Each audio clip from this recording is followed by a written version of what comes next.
I'm Jessica Goddard, and this is your Thursday evening KRQE.com webcast. We begin with Mark Ronchetti. Well, the good news is there's going to be no shortage of sunshine over the next 3 or 4 days. The bad news is we're also going to have a tremendous amount of wind. It starts tomorrow with winds getting pretty gusty in the afternoon, 15 to 25 miles an hour, gusting up to about 35 by tomorrow afternoon and evening. Then as we get into Saturday and Sunday, the winds get even worse. What we could be looking at here is wind gusts up to 60 miles an hour with mostly sunny skies.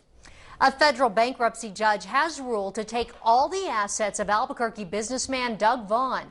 Judge James Starzinski said he believes Vaughan ran a large dollar Ponzi scheme and cannot pay back his creditors. Vaughan has been trying to convince the judge he had a master plan to repay his investors. Starzinski didn't buy it. Late today, he ordered that Vaughan be placed in Chapter 7 bankruptcy. That means the government takes all of Vaughan's assets and gives them to a trustee who will try to recoup as much as possible for creditors and investors.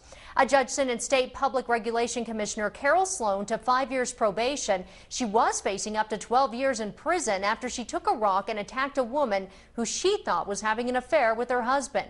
Since Sloan had a clean prior record, prosecutors today only asked the judge to give her a sentence of 1 year behind bars. But the lawyer for Sloan argued that she had cooperated fully with investigators, turned herself in, and didn't deserve jail time. Sloan refused to answer any questions today. She has refused to resign from her $90,000 job on the Public Regulations Commission, despite government leaders from both parties calling for a resignation. Following today's sentencing, New Mexico Attorney General Gary King petitioned the New Mexico State Supreme Court to remove Sloan from office because she is now a convicted felon. She was served with that petition in the courtroom after her sentencing. A mom is in trouble with the law for abandoning her baby while she partied. Police arrested 21-year-old Shantae Radiance Wiley yesterday. Police say she left her 8-month-old baby boy alone in her car with the door open while she went into her house and passed out. The baby wasn't hurt. Wiley is charged with negligent child abuse. Her baby is now staying with a relative. Join us for more news tonight on KRQE News 13 at 10.